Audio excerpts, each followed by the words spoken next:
I think there are one or two points that we should first of all attempt to clarify, not only in connection with the discussion of this evening, but with the present series in general. This is not intended to convey any disrespect for the ideas of psychic phenomena. We're not attempting to disprove psychic phenomena. What we are attempting to do is to point out personal experiences, particularly in those areas of so-called or actual psychic phenomena, which have a direct bearing upon the psychological integration of the individual. Various types of obsession or spirit possession have been recorded since the very beginning of human experience. Many references to these subjects are to be found in the Bible, and they occur in the sacred writings of many other countries. Possession by demons is part of the oldest legendary and lore of our human race. We also realize that for many thousands of years, all so-called psychic phenomena had to be interpreted in terms of observation only. There was no knowledge as to the more subtle workings of the human psychological entity. There was no way of differentiating between, for instance, a legitimate example of spirit control and hysteria. We know definitely from going back over the old records that many mistakes were made in the interpretation of these various mysteries which involve ghosts and diabolism generally. There was no way in which it could be otherwise, because all that could be done was to judge from appearances, from the seemingness of things. And from this seemingness, even today, we suffer considerably, not only in our objective, but in our subjective consciousness. Even at this time, any form of mental disturbance is terrifying to the average person. Something in him goes back to the most primitive atavistic experiences of his race. He does not know how to cope with this type of situation. Very often he has no clear concept of right attitude toward the mentally disturbed. He is afraid of them, or else he takes the position that they're putting it all on, or that they could straighten themselves out if they wanted to, and things of this nature. It's very hard for us to handle this type of ailment even now. It is one of the most difficult and thankless jobs in the world. This brings us definitely to several situations that I think we have to clarify. First of all, the term obsession, as it is now used, has two distinct meanings. Obsession in old times and among metaphysicians today implies the control of the conscious faculties of a person by the consciousness of some other being. Obsession, therefore, is really an individual whose inner life has been taken over or stolen from him by something else. And this something else or someone else is now using the body of that person. This type of obsession, of course, belongs largely to the older theological concepts.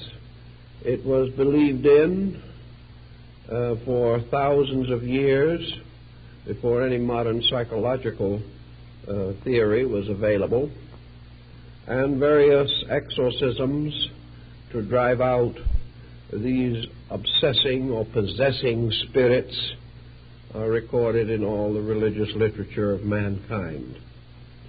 The second type of meaning for the word obsession is very largely recent. And obsession has come psychologically to mean that the individual is possessed by some fragment of his own total personality.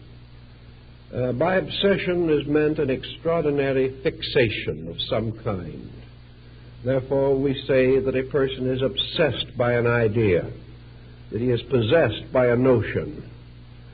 We feel that under certain conditions also, certain phases of the personality can become completely possessive, that the individual can be possessed by his own fears, by his own worries, by his own anxieties.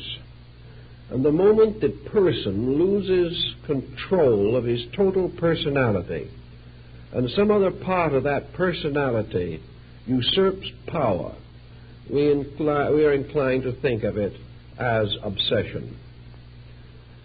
Now, man, as we realize, is made up of a number of different natures, a number of different fragmentary personalities. Under normal conditions, these are all subservient to the dominant psychic mood. They are dominant only perhaps in dreams or in sleep, but in consciousness, the fragments are under the control of a leader. And this leader is the normal self-consciousness of the person. While this leadership is maintained, any effort to break the natural harmony of such organization is observed as a dangerous symptom. The total consciousness, therefore, rejects minor aberrations. It refuses to grant to certain phases of its own nature the power to control the rest. Thus, for example, an individual who has an inordinate attitude toward alcohol, who likes to drink too much, if he has a controlling consciousness, this consciousness tells him to get sober and stay sober, and he does. As long as this consciousness is ruling, all of these pressures that are within the personality are held in check. It is like a strong government. While government is strong, crime and all these other antisocial factors are very largely controlled. If government becomes weak or corrupted, then we find immediately a lowering of the general condition of the community. Now, one thing that is always noticeable, where weakness afflicts the central area of consciousness, that as a result there is always a lowering. The threshold drops. The individual who ceases to exercise his own consciousness is not benefited in any way by this loss of central control. It is very difficult to imagine a great nation that would be better if it had no laws. Actually, there are a few people to whom perhaps the absence of law would have very little effect upon living. But for the overwhelming majority, the moment legal defense was lowered, crime would increase. Now, it is the same in the case of the individual lowering the defenses of his own consciousness. He is never the better if the central conscious core loses control. Whatever fragments take over are always less than the total picture.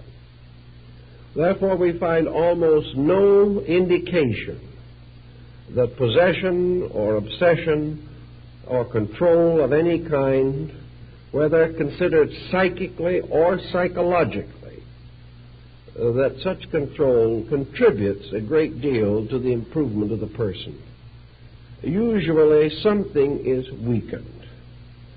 And this is all the more true in the case of psychological control.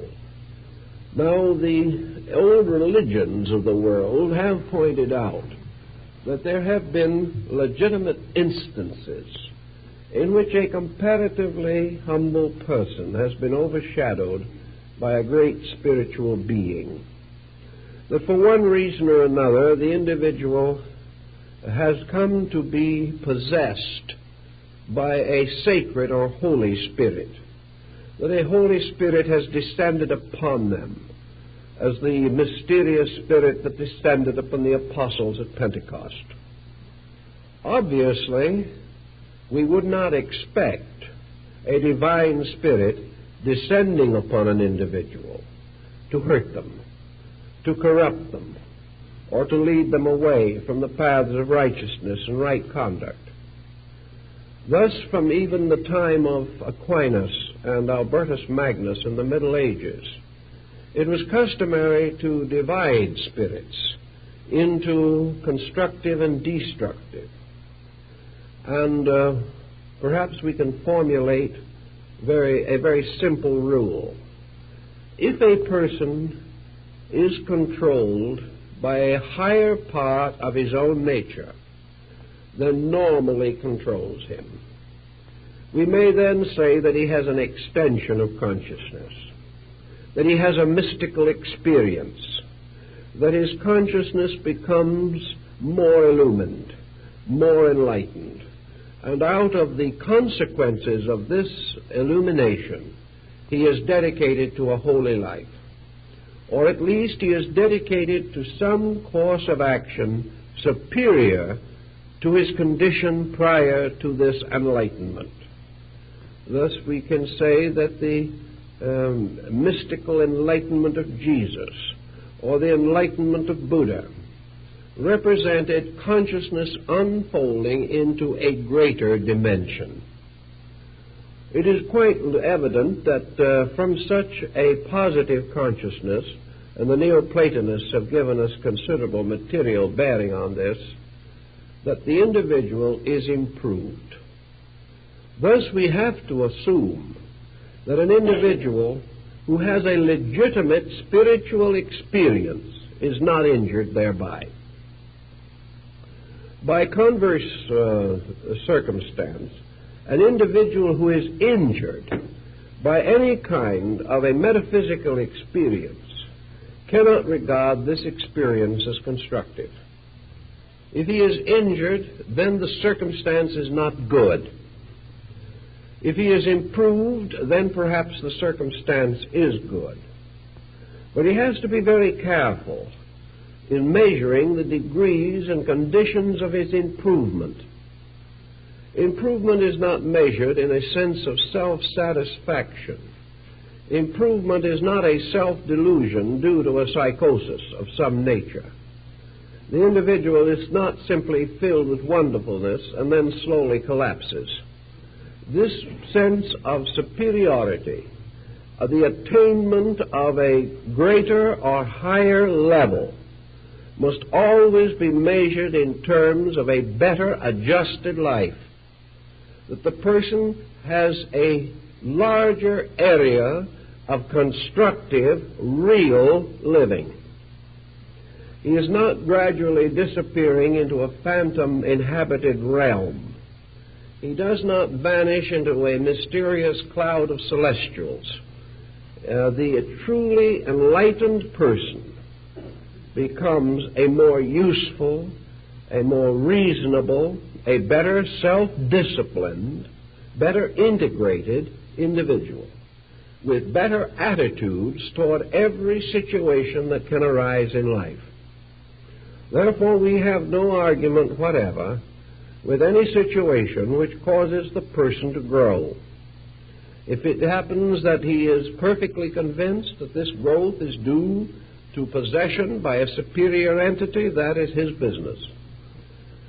if he regards it as the result of a deeper internal integration with his own consciousness, this is also according to his own conviction, and he should follow his conviction. The problem is a very simple one. By their works, so shall ye know them. But if in any problem of this nature that arises, we observe that the experiences are attended by deterioration, then we must question very greatly not only the nature of the experience, but the advisability of the continuance of any circumstance contributing to it. For instance, we have all kinds of funny things that happen.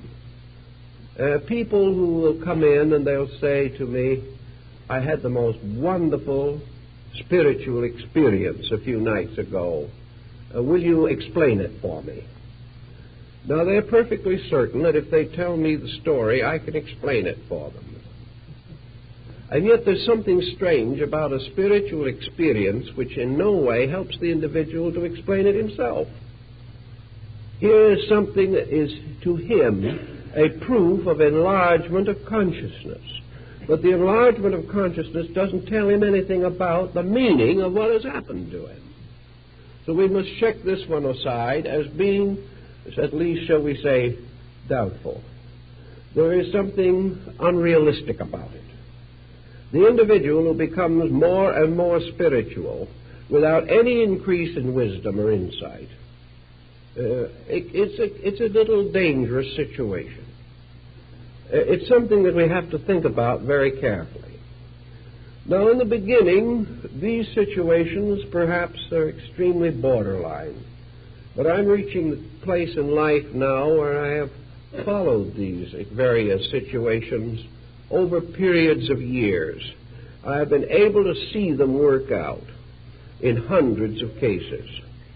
Therefore, perhaps I have a little better license to guess on these things than some other individuals who have had very limited or no experience. But this we say empirically, that the ancient divided all such psychic manifestations as spirit control, obsession, or possession into two grand classifications, one of which was possession by good spirits and the other by bad spirits. Good spirits worked good. Bad spirits worked evil. And we have to find out, if we can, what is meant by the fact that bad spirits do work evil. The first thing that you observe in most cases is that the individual coming under an obsessional or possessional condition begins to lower his threshold. This is one of the most common symptoms that we have. And the only answer immediately is that whatever it is, the situation is bad. This person is less a person than he was before. He may not do what I have seen some do, get down on the grass in front of his house and bark like a dog. But he may find that under the influence of these spirits, certain things happen. And here is a typical case, so typical that it could be multiplied to infinity. The individual has an experience which he cannot explain entirely. This experience has arisen from any one of several causes. Nearly always there is a reasonably obvious cause. And one of the most common is that he has attempted to develop spiritual faculties in some way. He has joined some organization, he has read some book, he has done something whereby he wanted to develop some spiritual overtones in his nature. Sometimes if you ask him why he wanted to, the cat is out of the bag. Because you will find in most cases that his motives while good in the common sense of the word, were not good on the level of the thing he was trying to do. He might say, well, I've always been extremely shy, I've never adjusted well socially, I wanted to develop strength of personality. Well, we have courses on the subject. No one would regard this as especially bad, but I think that an individual who is having these kind of personality deficiencies should go somewhere where they can teach him to make friends and influence people. I don't think he should use religious means to achieve this end. I think he should just take any one of the number of courses for increasing charm that are available and leave the matter in the material world where it belongs. Another individual who is lonely or neurotic or has had a broken home, is unadjusted, reaches out into these mysterious zones for almost any one of a number of complicated motives. Most of these motives are not essentially the correct one. This individual does not want to become wiser simply that he may live better in the sense of his spiritual values. He does not want to become wiser for the one and total reason that he wants to dedicate his life to the service of other people. This is not his kind of motive. He wants perhaps to be wiser, maybe he'd like to do a little good, but maybe he's trying to build a status symbol in himself. There are all kinds of motives, but nearly everyone who gets into these troubles has tried to use some religious or mystical means of unfolding his internal life. He may have gotten into bad company when he started. He may have been totally unfit for the procedure. He may have created a situation within his own nature which was not at all reasonable or practical. But in the beginning, whatever it was, he seemed to enter into a very beautiful summer land. A summer land of a warm, rosy sense of personal superiority. He really is getting somewhere. His spiritual ambitions were beginning to make him think in terms of divinity being just around the corner. He may have any one of a whole variety of minor psychic phenomena. He may get the irresistible impulse to write poetry. He may develop automatic writing. He may hear voices, and these voices tell him how wonderful everything is and how very wonderful he is. Then gradually, the situation unfolds a little more. He has visions and dreams. He wanders around and picks up a couple of dozen initiations along the way. By this time, he is on his way to spiritual aristocracy. Things are getting more important, more wonderful every moment, and he has also accumulated the manuscripts of at least 3 books on spiritual values that are going to change the course of human destiny. This goes on for a while. Sometimes it goes on for a year, sometimes for several years. And then something begins to go bad. Little by little, these internal experiences lose something of their beauty. They begin to lose something of their purity. The individual slowly begins to sense that there is an evil present somewhere in this. He begins to suspect very strongly that he is being taken over by some kind of a destructive force. The marvelous ecstatic symptoms of mysticism that he has experienced now begin to be rather creeping, fearful things associated almost with the fears and frights of a person in a haunted house. Little by little, these spiritual forces around him turn into demons. They plague him. They won't let him sleep. They cause all kinds of strange sensations in his body. They attack his emotional structure. They increase his animal instincts profoundly. Little by little, he becomes frightened to death of some kind of a Pandora's box he has opened and cannot close again. And instead of going on to greater and greater bliss, he gradually sinks into a terror that not only can destroy his happiness, but may very well ultimately destroy his reason. Now, this pattern is so familiar, so constant, that it is very difficult not to give it some consideration. In the early stages of the problem, when everything is beautiful, you can't tell the person that he's headed into trouble. After he gets a little way into trouble, you can't tell him it's his own fault. He won't believe you anymore. And when he is in really deep trouble, you can't do anything for him because he will not accept any reasonable attitude toward his situation. All he wants you to do is to tell him how terribly somebody else is injuring him.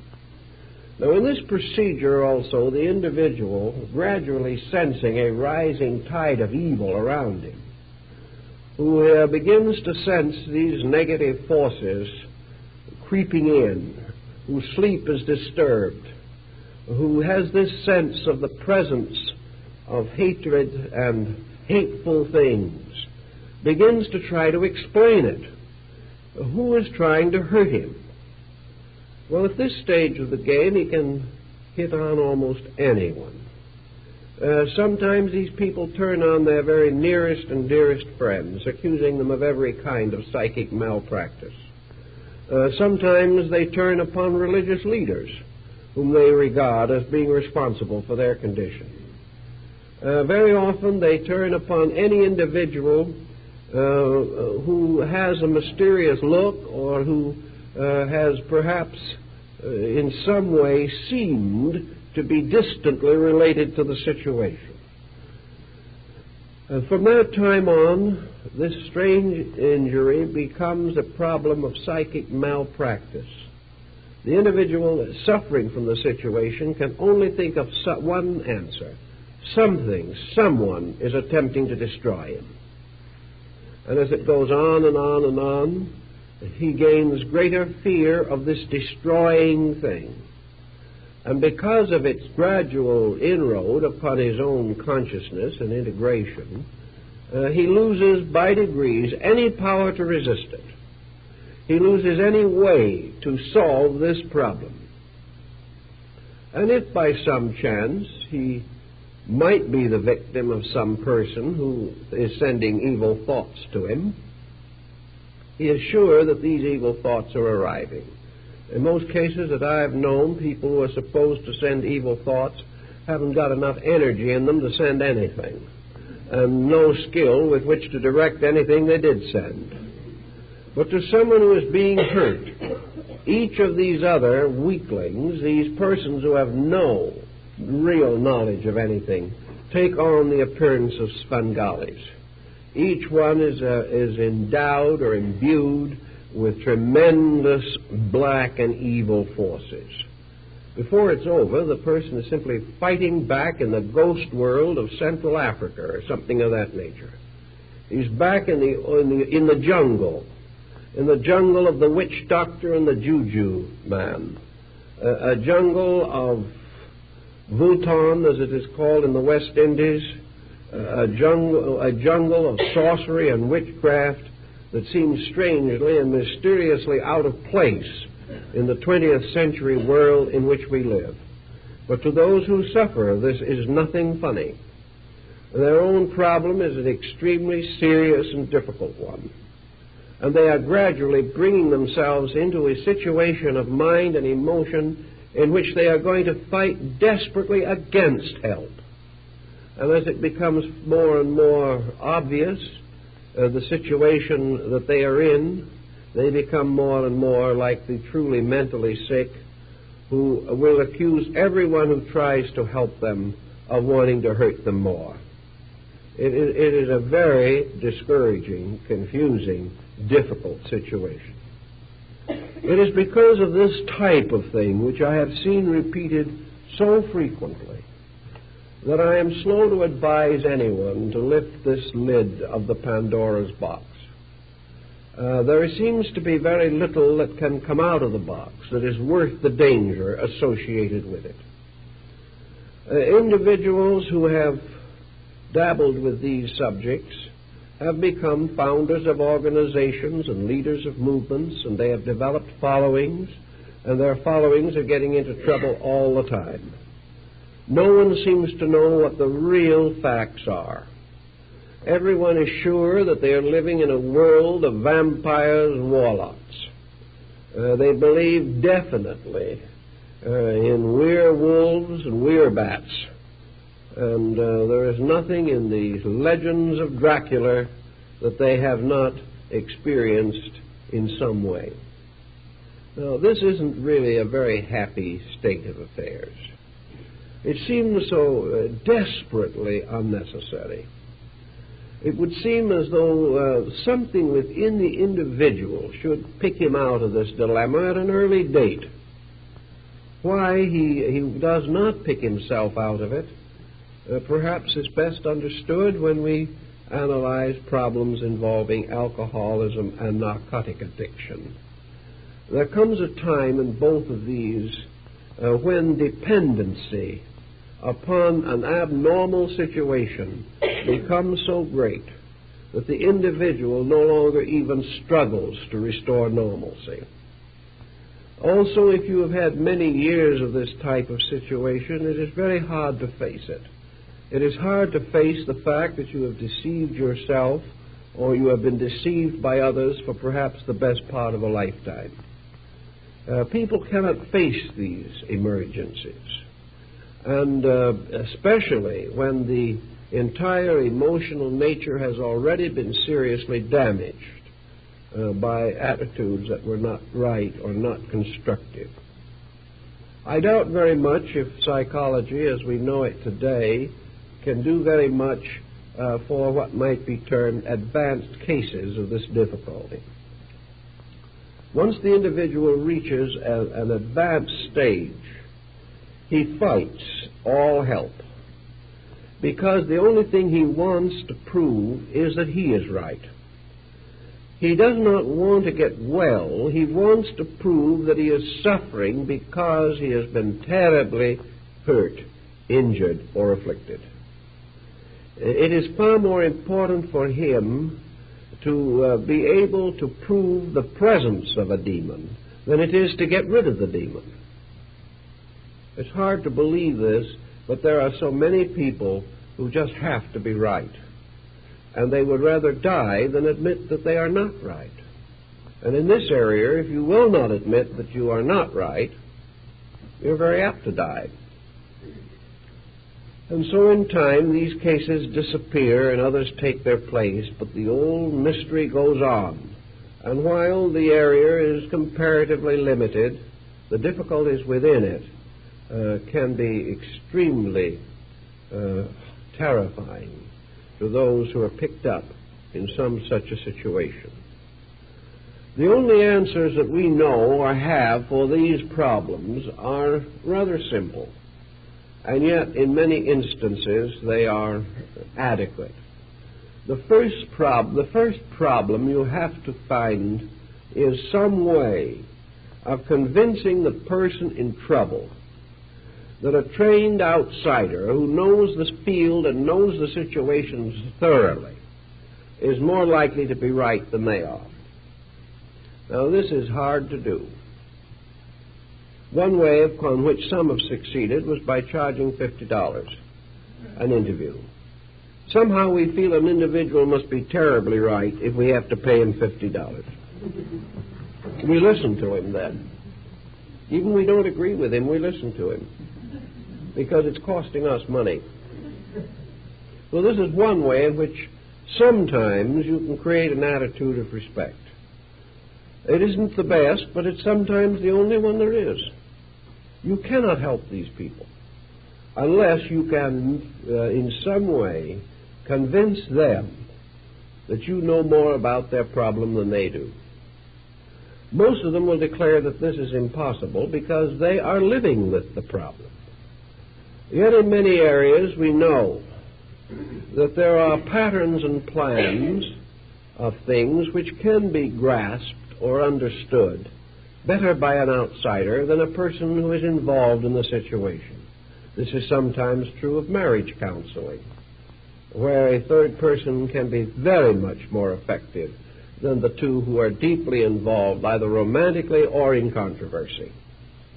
It is also true that the average physician can give us some help in matters of dyspepsia, when perhaps we would not be able to correct the condition alone. From experience we gain certain knowledge, and from this knowledge we can help if the individual is willing to accept the help. He is most likely to accept it almost in any area where there has not been some form of psychic interference.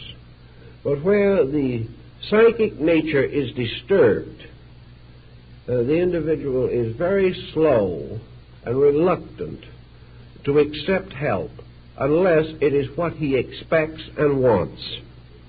You must agree with him first. And of course, if you agree with him first, you can do him no good. And if you agree with him first long enough and hard enough, you will join him in the difficulty. If you believe what he believes, you will soon be as sick as he is. So there's no answer in this area. So somewhere along the way, any individual who is in these kind of troubles has got to take the answer or take the attitude that he has to have help, and that regardless of whether he agrees with the help or not, he'd better take it. And he may, of course, refuse it several times and find conditions getting worse and finally be driven to it. But there has to be the realization that the individual cannot be always miserable and always right. He has to find this out himself. Now, when you have a problem of this nature working its way into your classifications, you have several situations that you first think of. To the average person involved in some form of mystical problem, the only question is to distinguish, if possible, the nature of the offending spirit, or the possessing entity, or the obsessing demon. To a great many persons, there's no question about these things at all, any more than there was question in the minds of the monks of the 12th century who went out waving wolfbane in front of the noses of presumably possessed people. It was not a question of any doubt concerning the possession. It was just trying to discover the details with a little greater clarity than before. I don't feel that we can approach the problem in this way. We have a very different basic way of life. And our problem is not just to agree with the individual and try to argue some obsessing entity into departing. The question we now have to find out is what is really at the bottom of the difficulty. We have to try to study the various possibilities, to consider one against another, to weigh one condition against another. We no longer, for example, today believe, as the Greeks did, that everyone who has epilepsy is inhabited by a god, that a special deity is responsible for epilepsy, and that all individuals having it are by that factor alone divine beings. We question that very strongly today. And I think from experience of thousands of years, we have a right to question it. And we have a right to question a great many other things that were once generally believed. So a person comes to us discussing or describing symptoms which might arise from 50 different causes. As far as he is concerned, they can only arise from one cause, the cause that he has attributed to them. But if we go no further than to pat him on the back and say, that's right, we are not helping him any. Because if he is right, he is in worse trouble than he probably thought he was. So we have to try to find out what causes strange and mysterious feelings within a person. What causes him to have the belief or feeling that mysterious creatures are crawling on him at night, presuming, of course, that he's sober? What would cause him to have such feelings? Why would he believe that something is blowing its breath in his ears, or whispering to him, or making his hair stand on end, or sending cold chills up and down his spine, or hot flashes up and down the front of him? What is causing these things? Why do his arms twitch? Why does he sense or feel that the bed is moving? Well, if he has delirium tremens, why, we just sort of decide that's it. But most of these people do not have delirium tremens.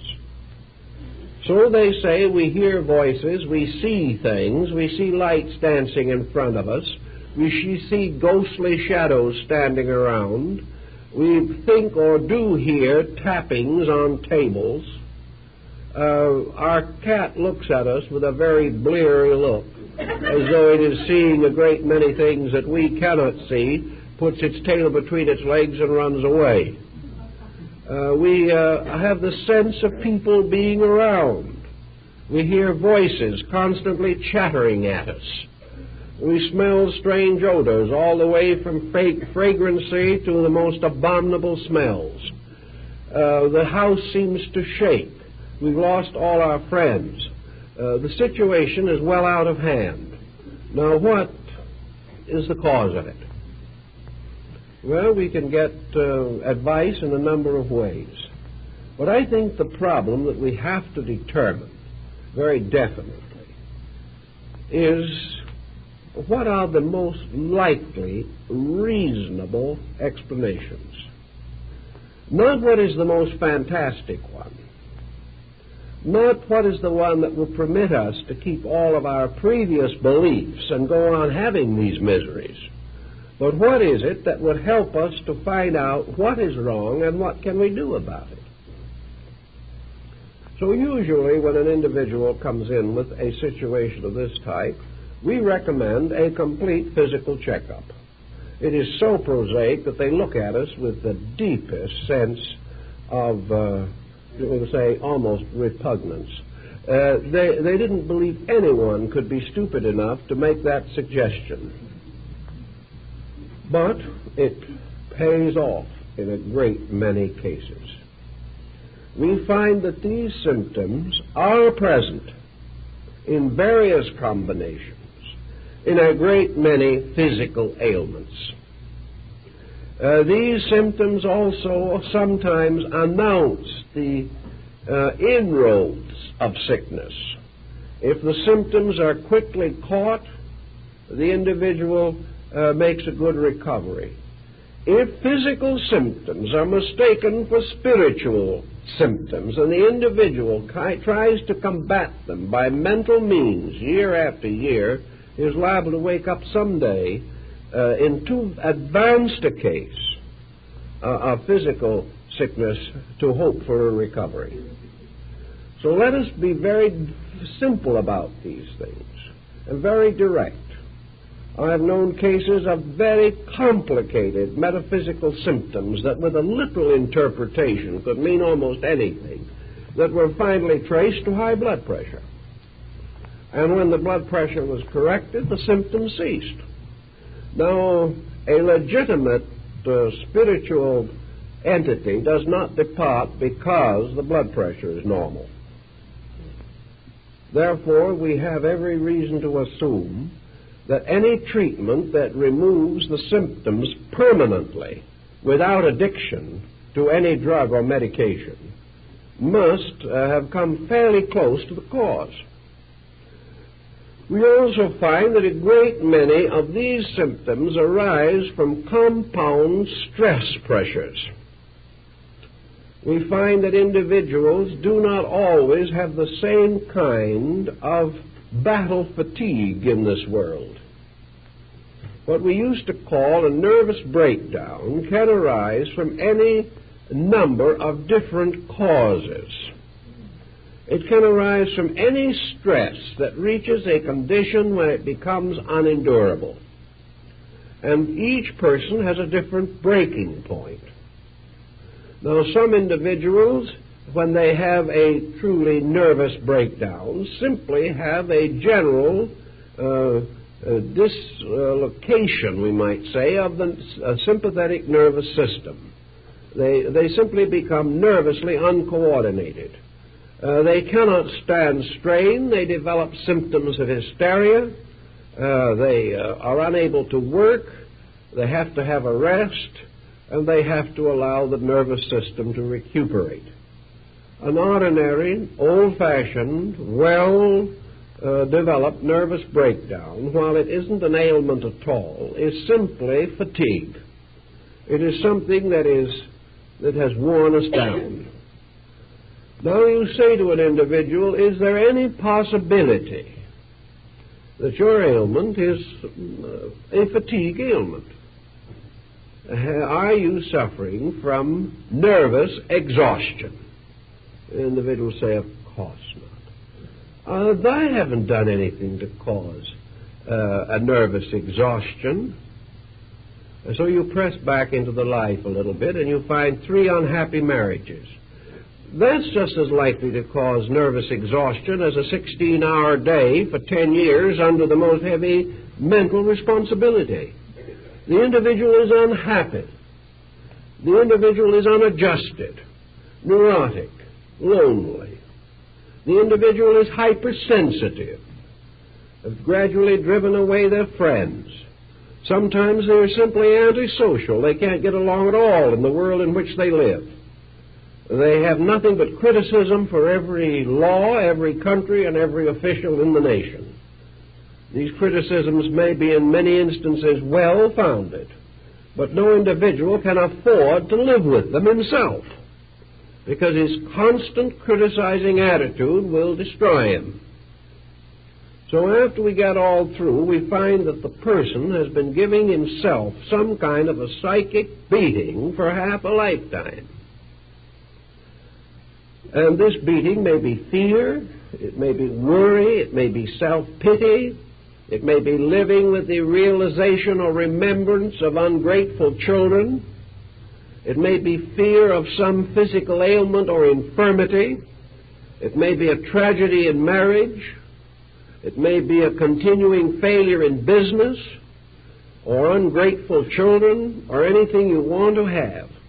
But the individual who lives in a condition of being continually miserable about something or anything, or who is constantly suffering from self-pity, self-blame, or simple selfishness, which causes him to demand things that are unreasonable or impossible to him.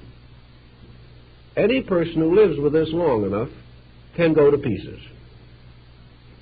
So when we find the individual who has psychic difficulties, we say to this individual, are you a happy, busy, well-adjusted person with a proper circle of friends, interesting activities and avocational interests? Are you naturally cheerful and optimistic? Are you inclined to look forward with hope and friendship and kindness to the future? Do you have a religion that gives you strength and calmness? Are you free from unreasonable fears? And have you your own temperament under reasonable control? Now, there's not once in 10,000 times that person can honestly answer yes. It might happen, but it'll be very rare. The individual in these difficulties is nearly always a person who is shadowed by some kind of a negative attitude. Now, some people don't develop these attitudes. They're born with them. We have to face this.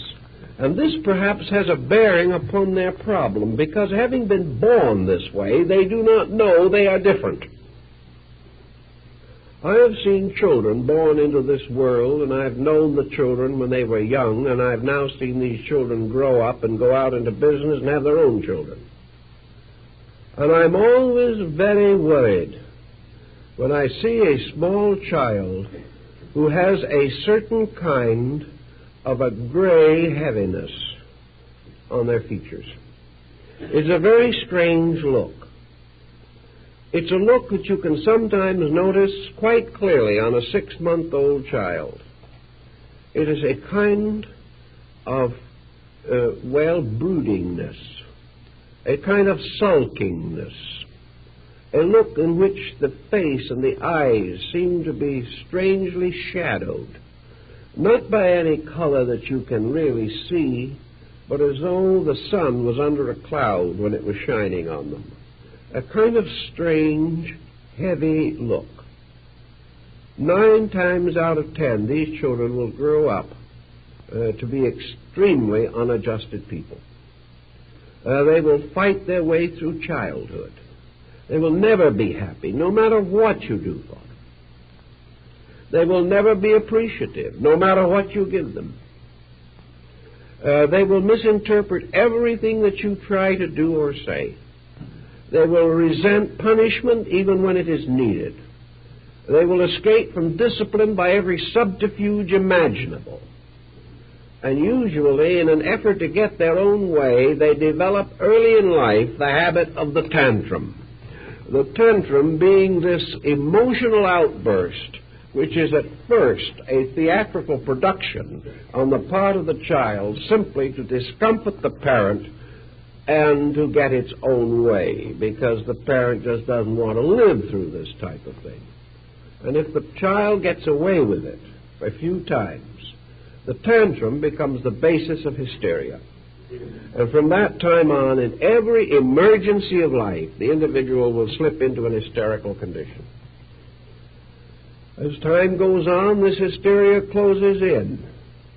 Wherever we have, therefore, any of these severe temperamental pressures, we have an individual who can gradually create a variety of reactions from within himself which he cannot understand. Hysteria is a mysterious term. In the mid-Victorian period, an individual who was hysterical was usually a young lady who proceeded to faint in somebody's arms. This was about all the world knew about hysteria. Today we know that hysteria is not the same thing as an hysterical spell. The individual who faints gracefully in somebody's arms is in no danger at all, because they've decided where they were going to land before they fell.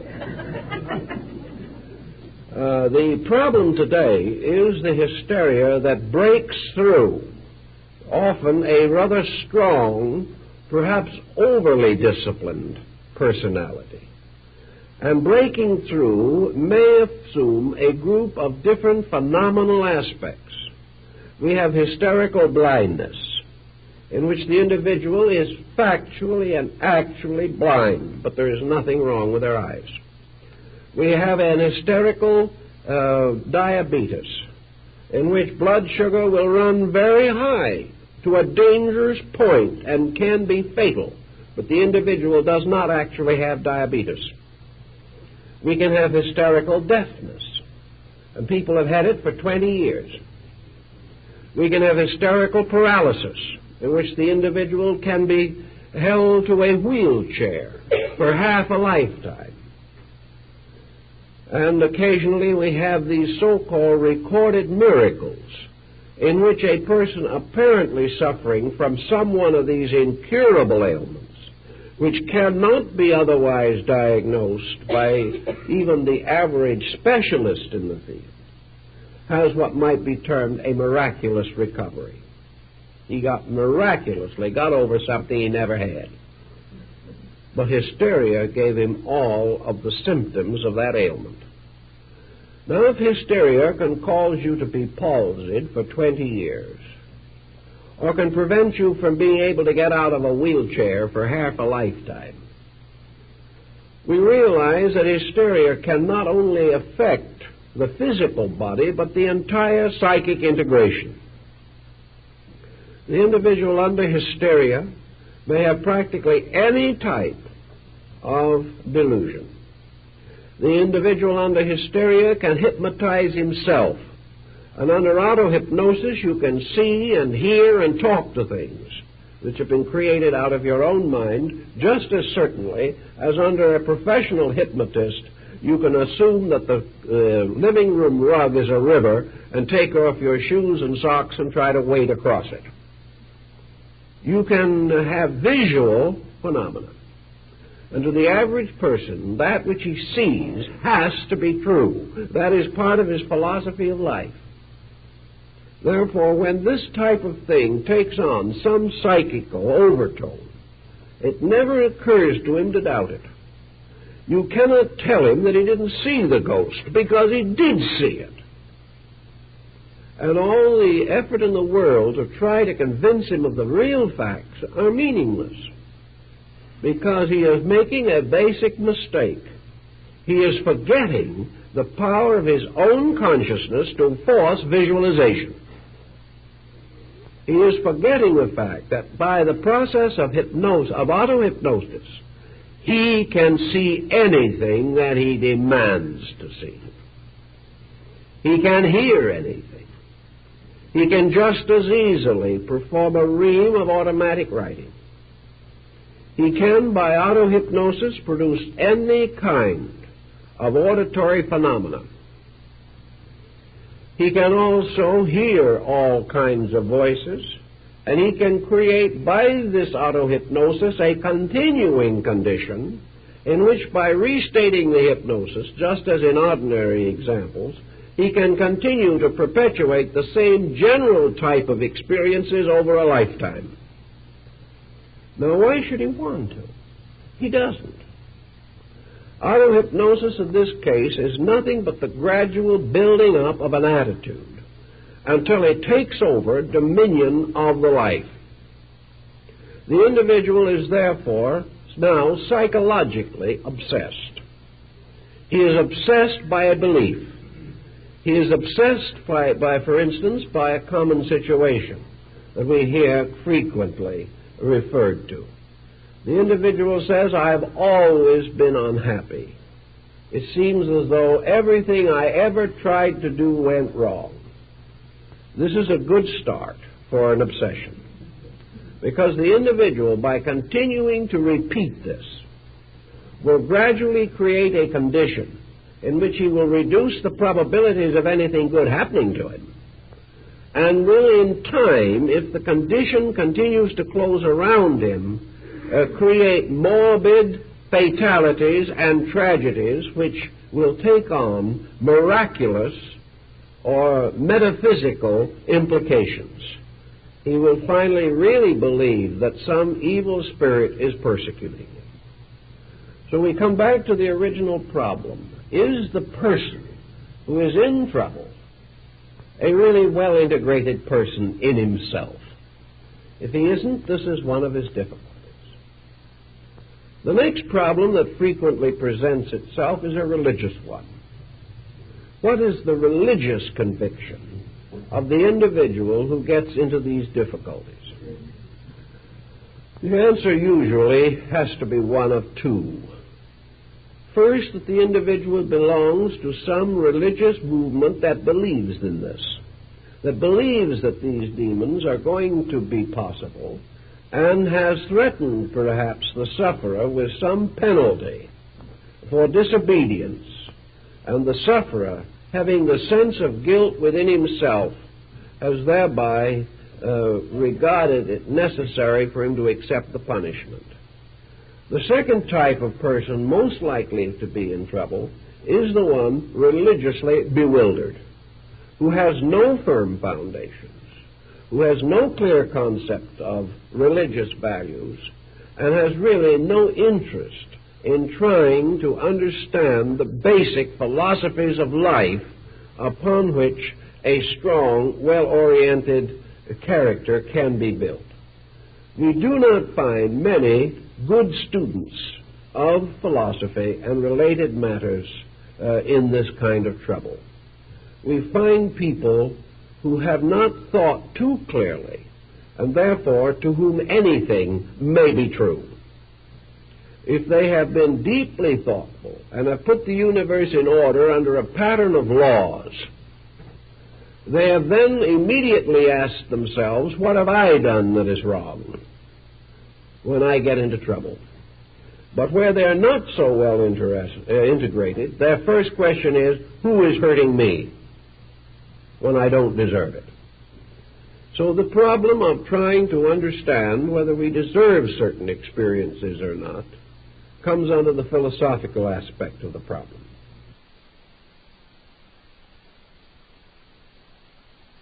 But we have these two general areas.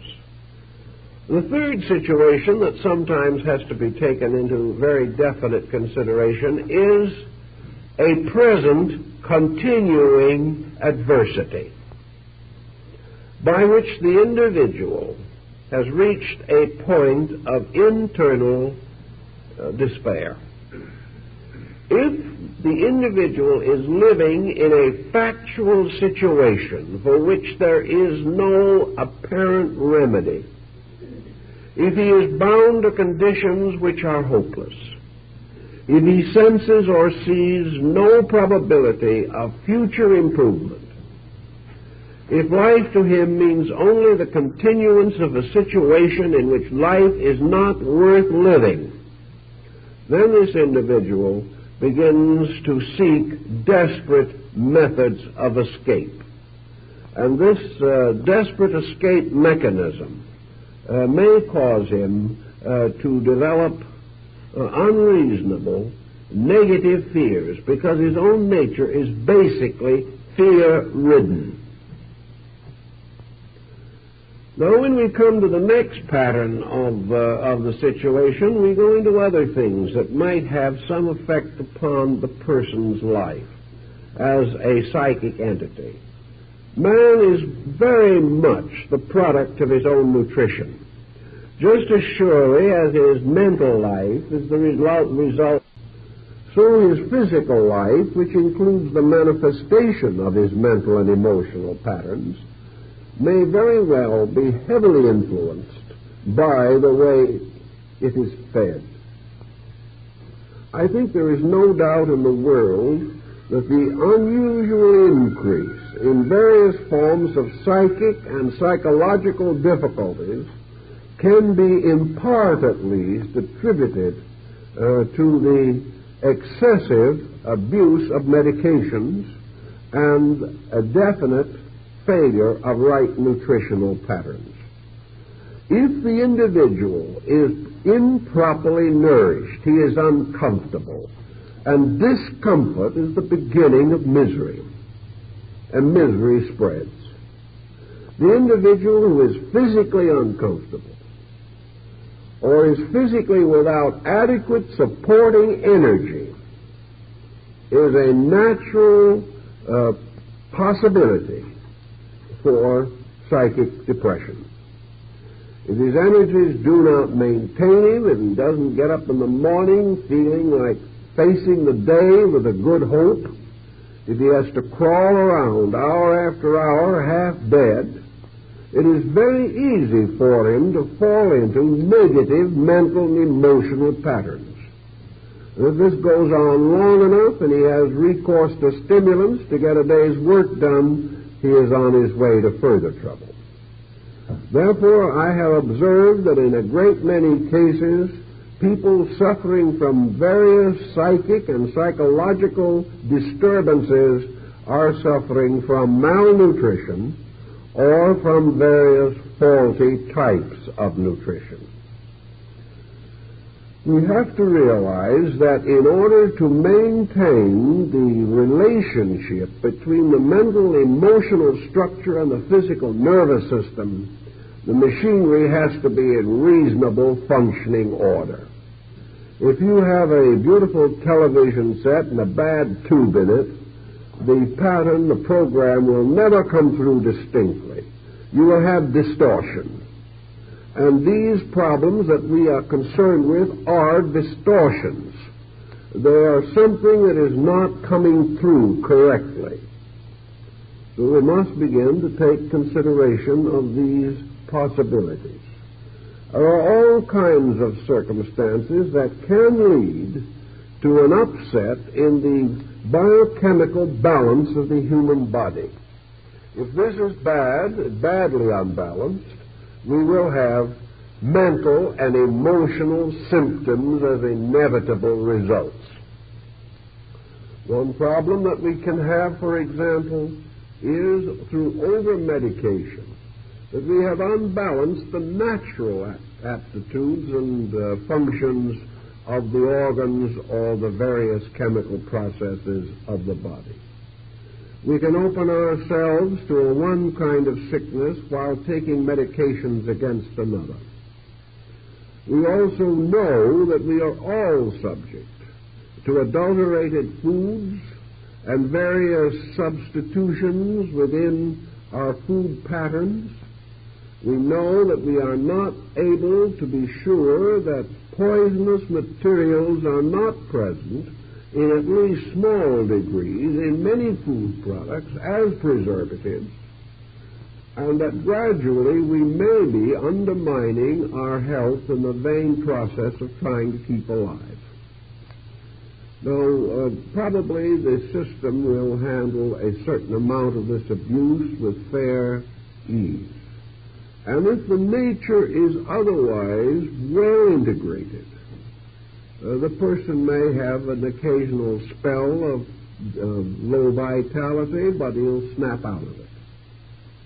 If, however, the nature is at the same time naturally neurotic, and its energy resources are depressed, it is more and more easy to fall into holes in the dark.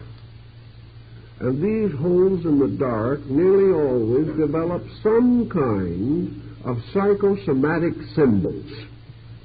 These holes in the dark never simply speak to us with some ghostly voice and say, "You're short on calcium."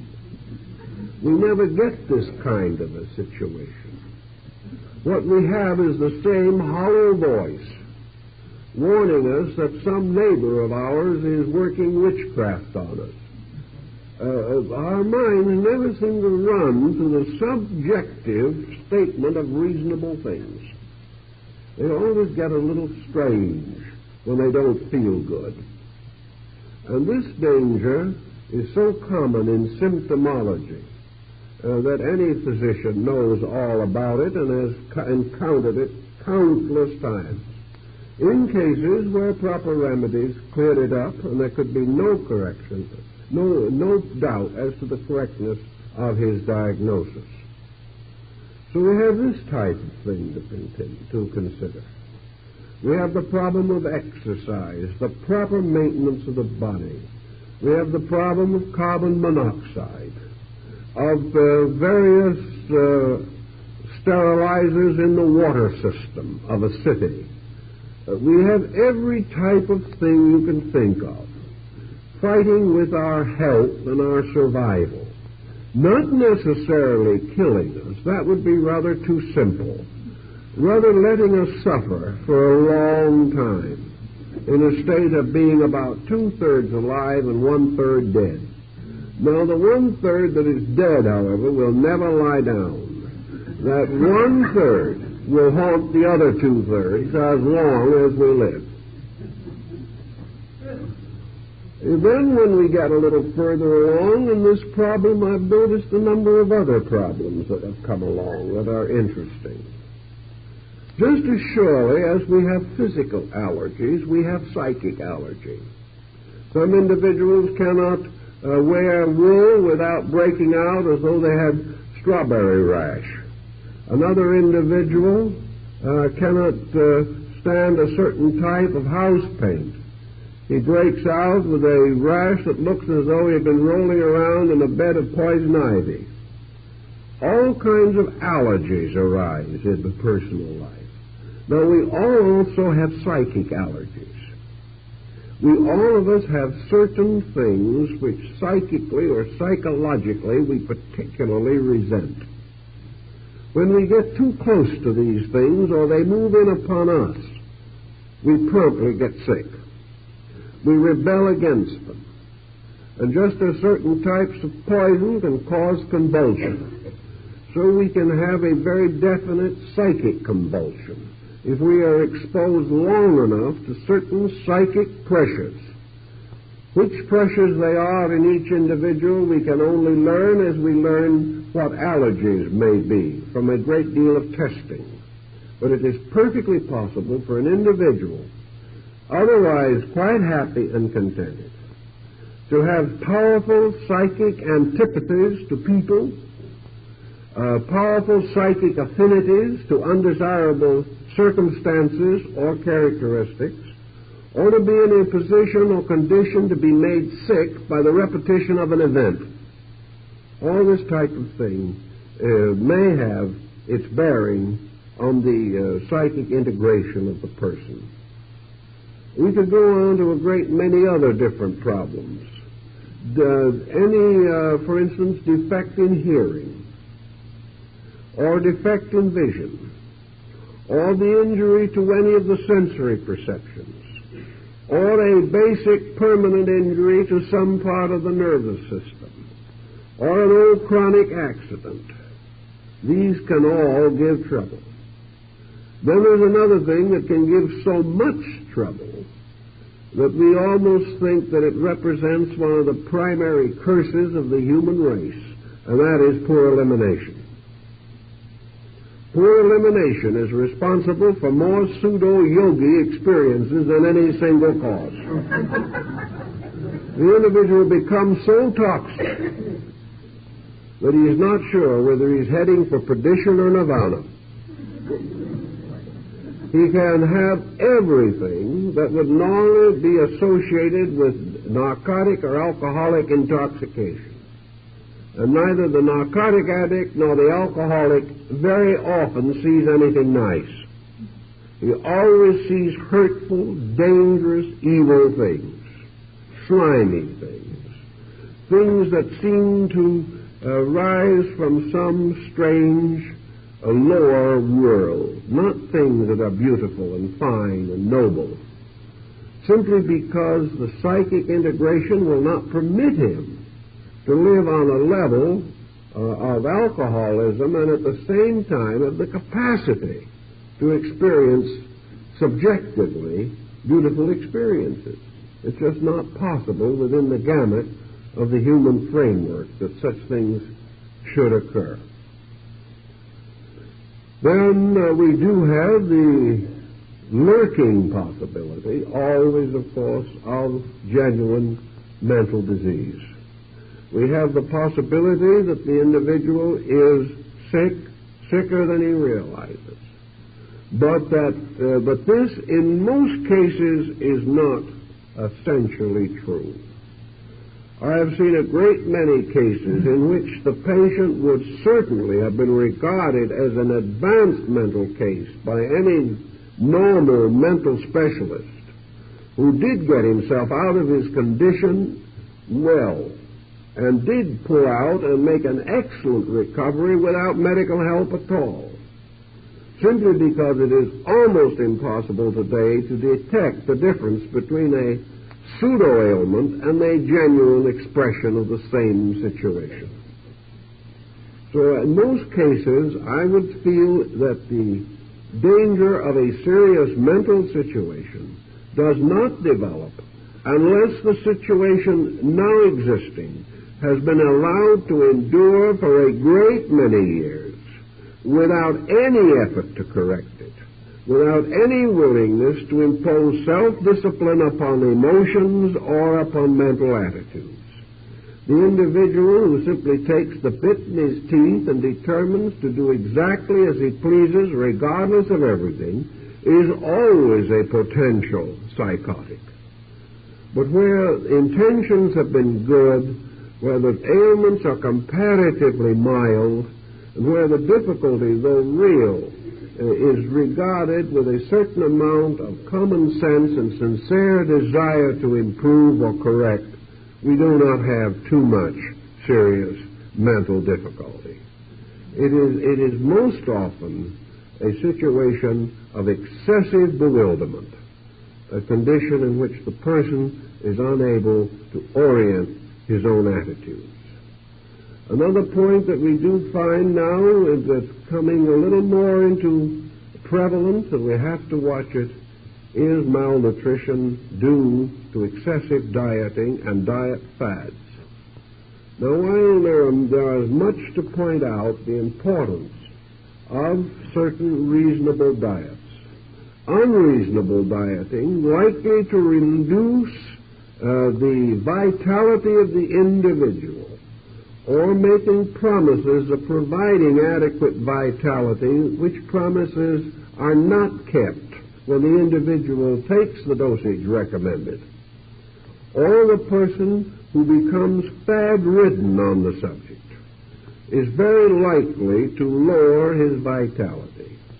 And if he does lower his vitality, we have to realize that malnutrition is one of the basic factors in the stimulation of psychic symptoms. The individual who is most likely to get into psychic difficulties is not essentially very healthy to start with, physically. Sometimes they are overweight. This is quite common of psychics. Overweight due to lymphatic and glandular imbalance. Sometimes they have debility due to failure to take in the food materials, which are the first line of defense against psychic pressure. And these are the foods that the dieter is most inclined to avoid: carbohydrates and proteins. We are now, of course, inclined to favor high-protein diet. But the carbohydrates are the ones that keep the individual with his feet very much physically on the ground. Now, he cannot always take them in excess, but where he cuts them too low, where he takes them entirely out of his diet, or tries to get along with almost none of them, he is almost certain to create greater activity of the pituitary, and when he does this, he is more inclined to have visions or hallucinational experiences. So that when we get someone who's in trouble, we try to check some of these things to find out whether the difficulty arises from some basic mistake that the person is making. If we find that this physical situation does exist, then it is obviously the first area in which correction should be made. The individual, incidentally, who will not correct these simple physical situations, if they are found to be present, is a very poor candidate for any psychological correction. If he will not do the common simple things that other people in all areas of life have learned to do, it is very difficult to convince him to do any extraordinary things. And here's where, of course, the old magicians wage their strange magic warfare of their own. And it's a complicated and curious world, and it leads to all kinds of deceits and difficulties. But our ancestors long ago began to be rather shrewd about these things. They said to themselves, let's assume for a moment that this individual is frightening himself to death. We can send him to the priest or the philosopher who will counsel him. We can send him to the doctor who will warn him. But this individual has reached a state of fear hysteria in which he simply won't listen. If you tell him that his trouble is simply due to his own loss of self-control, he will go to some other person to consult someone who has greater spiritual insight, because he knows perfectly well that he is innocent of all evil and has just been picked out to become a universal martyr. So if we don't appreciate this, he hunts for someone who does. And he'll always find them in the course of time. But his condition will remain the same or get worse. But this he doesn't realize. So back in the days when these problems were perhaps more prevalent than they are now, our ancestors developed probably quite subconsciously a strategy to handle them. The individual who was the victim of his own fear evidently was quite an impressionable soul. He was easily impressed by something, even if it was only fear. Therefore, you could use his own impressionability to create a new attitude. So the remedy consisted of giving him another magical factor which would give him self-confidence. You sort of used one remedy against another. If you found the person was suffering as the result of frightening himself out of his wits, you then gave him a sort of courage potion that would make him believe that he was master of all he surveyed. Now, this courage potion could be most anything. It could be an amulet that he wore on his hand or around his neck, which made him very certain that while he wore this amulet that had been blessed and had been properly consecrated for the purpose, that none of these spooks could get near him. And, of course, if he was devout and the amulet had sufficient authority back of it, he probably didn't have any more trouble. He had changed his own basic thinking. The same problem very largely applies when we're trying to get people today out of moral difficulties. If we can cause these people to believe that there is a moral force in nature which can help them, which is stronger than their own moral weakness, if through prayer or meditation or concentration or through some simple religious exercise, these people come to believe that they have available to them some source of good that is greater than themselves, they then develop a kind of new courage, a courage that may be stronger than the fear that hurt them before. This gives them a new look at life, a new point of view. They suddenly say to themselves, I can control this situation. I can master it. I am bigger than the situation.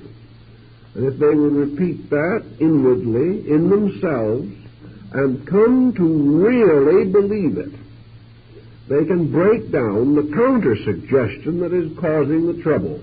So we have here a battle of suggestions. We have an effort to substitute a constructive attitude for a destructive one. And that is the way that most ancient peoples fought out this particular difficulty.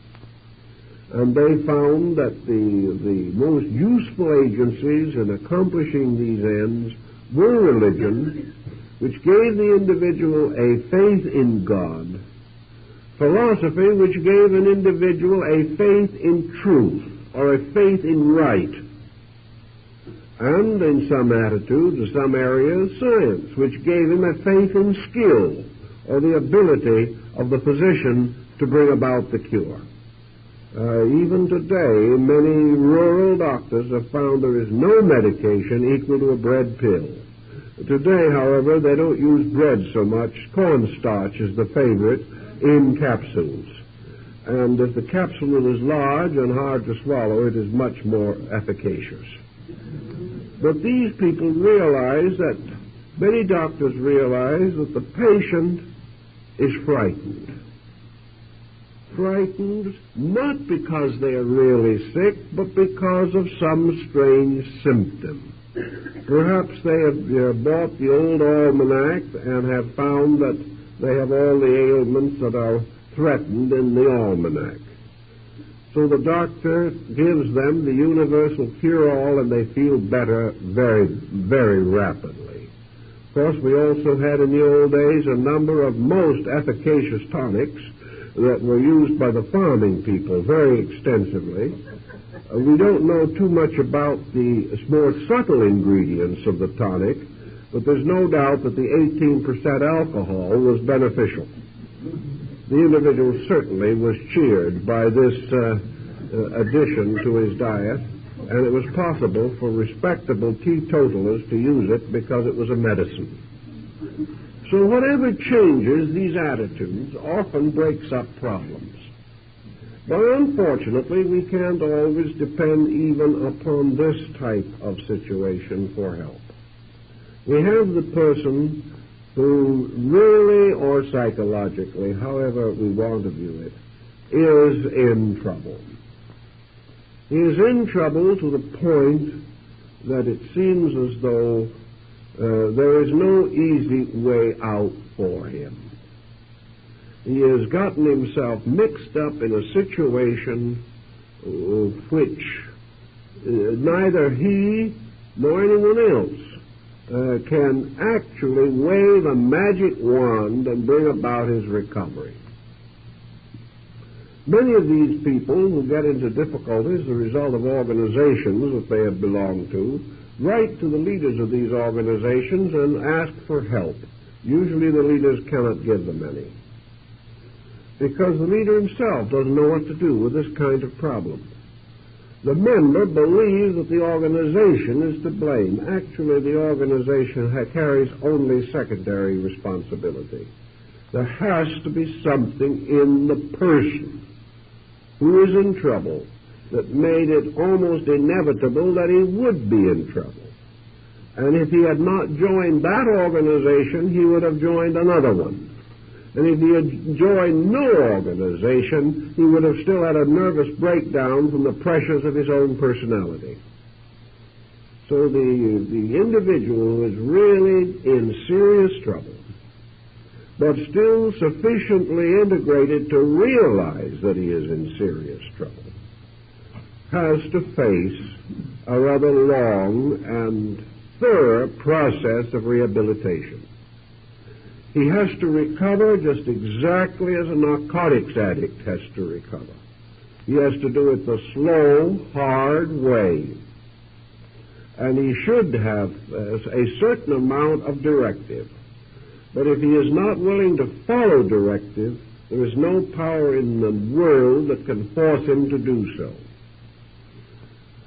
So presuming that we have one of two situations, which as far as their treatment is concerned, is the same for both. Suppose we want to say now that the individual is suffering from some form of a possessing or obsessing entity, and that in this case we wish to affirm that this entity is a psychic entity, and therefore that the individual is actually what he thinks he is, or what his symptoms might cause others to believe that he is, namely possessed by a being apart from himself. Let's assume that this is one possibility. Or let us assume as a second parallel possibility that this so-called possession or obsession is a pressure area of his own nature which has taken over the dominion of his life and refuses to relinquish its leadership so that the direct, integrated consciousness itself can resume its proper relationship to the rest of the personality. In other words, that the obsession or possession is either psychic or psychological. Now, in either instance, and the problem is essentially the same in both cases, whatever is done must be done to reorganize the power of the entity itself. If that is in this case the person's own entity, the consciousness of the individual must be restored to leadership. It must be restored to leadership because it is able either to displace some other entity or displace some other area of pressure that has usurped authority. In the final analysis, it really makes very little difference. What cures one will cure the other. What is not sufficient for one is not sufficient for the other. We all realize that no matter how we want to view this, the most destructive emotion in the universe is fear. Fear is the greatest killer that we know. Fear can stop your heart as quick as a bullet. Fear can stop any function of the body, the emotions, or the mind. And an extraordinary paroxysm of fear or of terror can accomplish almost as much damage within the body of a human being as the release of a hydrogen bomb. Fear, as the ancients all pointed out, is that emotion which creates a relation of negation, by means of which the individual is open to everything that is bad, everything that is weak, everything that is wrong. There is nothing that can create a criminal more rapidly than fear, even though he may be full of bravado about it. There is nothing that can cause us to compromise our ethics any more rapidly than fear. There is nothing that can destroy our integration, our orientation in life more rapidly than fear. And according to most psychics who have explored the invisible constitution of man, fear destroys all the natural defense mechanisms of the magnetic field against the possibilities of obsession, the possibilities of infection by bacterial organisms, or the possibilities of contagion. And these fear motives also destroy the power of the body to take in energy by closing, compressing the various channels through which vitality can reach the body.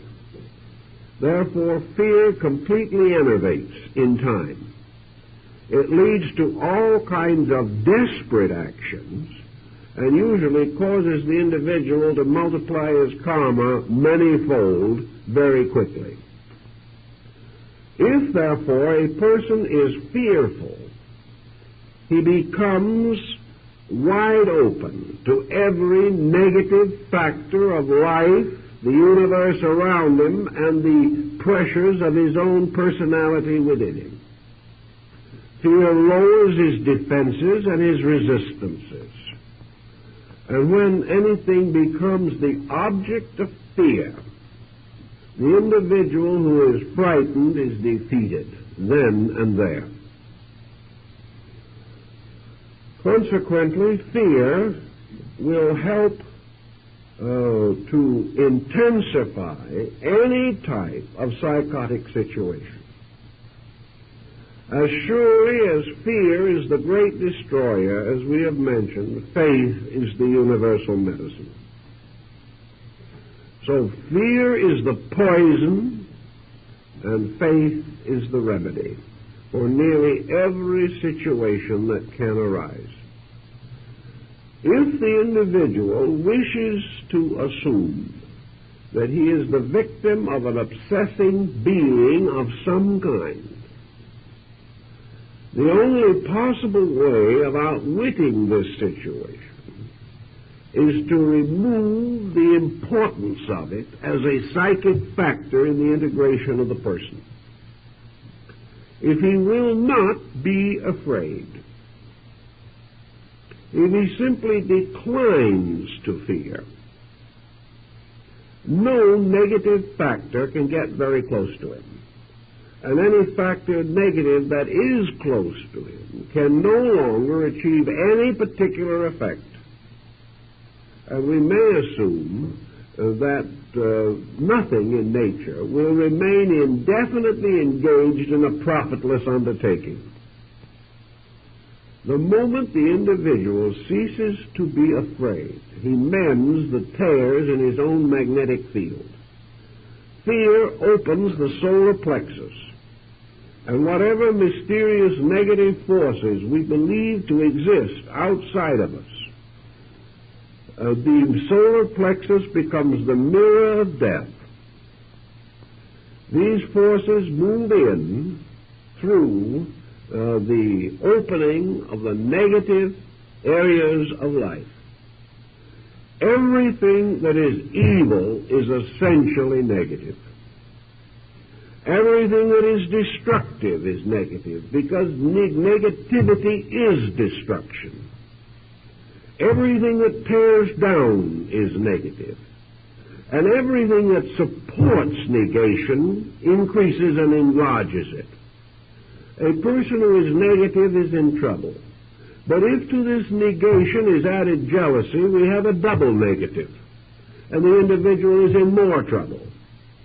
If his natural negation plus the jealousy increases worry, he has three negative factors. If later, in addition to worry, comes criticism or some form of hate, we have more negative factors. So everything that is wrong builds up negatives. And when the individual has enough negatives, he falls apart. When he has enough negative situations, the individual himself ceases. The individual who is nothing but a mass of worries, fears, anxieties, neuroses, selfish pressures, self-interest, self-centeredness, all of these negative things, when there is nothing but this type of thing functioning in the individual's life, or at least these hopelessly overbalance every other consideration, the individual simply ceases to be an individual. After John Doe has enough of this negation built up in him, he simply isn't John Doe any longer. He is simply a hole in a psychological darkness. And you can call him John Doe if you want to, but his real name is negation. And the real name of the devil in ancient times was also negation. So this negative situation means that the person has voluntarily relinquished the leadership on his own life.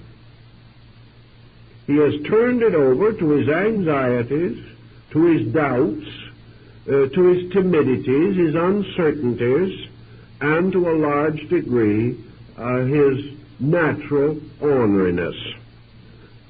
He has found, or to his own satisfaction, that he'd much rather be angry than be healthy. Only he doesn't make the comparison. But as by degrees he relinquishes his integrity center, he simply ceases. Now there is an old saying that some ancient scientist is credited with, to the effect that nature abhors a vacuum. When the individual has made a first-class vacuum out of himself, so that he's nothing but a mysterious whirl of darkness surrounded by trouble, this individual may then be said to be in a condition suitable to be obsessed by anything that comes along with stronger than he is. He could be obsessed by the ego or the libido of an insect. Because at least an insect in its short life has some purpose. It is fulfilling its destiny. But this person is no longer fulfilling any destiny. simply a derelict, a drifting ship waiting to be salvaged by something. Now, this isn't the way the person feels about it, but these are the gloomy facts that the third person has to take into consideration. If we assume that the negative person is apt to be obsessed by some other entity, it is easy to understand why such an individual would be obsessed. And it is also very easy to understand that anything that would obsess such a person has to be pretty no count itself. Because no entity of great value, power, and insight is going to obsess an integration that is so negative and so worthless that nothing good can be expected from it. And what happens? Wherever an obsession situation does appear, the individual simply becomes worse. He gradually gets pulled further and further into hopelessness, helplessness, and fear. The obsession never makes a man out of a fool. But it can apparently sometimes make a fool out of an individual who internally is already well along the way of foolishness. Now, if you want to, on the other hand, assume that it isn't an entity, but that it is a part of the individual's own consciousness that is moving in, then we know that the part is always less than the whole, that the partial consciousness never has the morality, the ethics, the convictions, the idealism, the aspirations, which can only result from the consciousness itself ensouling its own emotional and mental vehicles. So if one of these lesser vehicles takes over, the individual's morality immediately lowers. And another symptom is that when the consciousness loses control and these lower parts take over, there is a physical demoralization. The body becomes also disintegrated in some respect or other. The individual develops very rapidly extraordinary glandular symptoms. The individual becomes less coordinated. The body becomes sloppy, hopeless, no longer effective, because the consciousness is not leading it, and that part of the entity which is leading it isn't strong enough. So when we get a poor government and we force the proper ruler out of office, we naturally expect the empire to decay, and it does. The whole personality falls apart. And some one of these several different personalities which can exist, sometimes more than one, fighting for dominion, will create a multiple personality problem. But in all these multiple personalities, there will very seldom be found anything that is truly noble, truly really fine. There may be different levels of inadequacy, some vicious, some merely helpless. But we will never find that the individual ruled by a fragment of himself has the same wisdom and insight that he has when he is ruled by all of himself. So what do we have? We have two problems. Either the individual is ruled by something else which can never rule him properly, because it wasn't created for that purpose, or he is ruled by part of himself which cannot rule properly because it does not possess the total insight necessary for leadership. Wherever this kind of condition occurs, there is only one possible answer. The controlling power must be restored. That which is the self in the individual must be again seated on the seat of authority. And this cannot generally be accomplished without some real, sincere, continuing personal effort. The individual who is weak cannot become strong unless he exercises his powers and faculties and builds strength. he cannot have the wisdom to restore himself unless he becomes basically wiser than the situation in which he is involved. Therefore, for this type of person, only philosophic insight, sincerely and earnestly sought, and wisely applied, and everything else that is needed to cultivate, culture, and normalize the life of the person must be cultivated. The individual must be lifted out of every negative pattern and brought back into self-respect, self-discipline, and reasonable coordination. Unless these things are done, there cannot be an adequate remedy. Usually the adequate remedy is not found. The individual simply drifts along until the causes themselves or other causes remove him from life. But it is possible at any time to overcome these situations if we really determine to do so. It is this degree of determination which must be the best and only really practical therapy. We cannot expect others to solve these problems. We cause them over a long period of time. Sometimes they're karmic. We must solve them by becoming greater than the problem.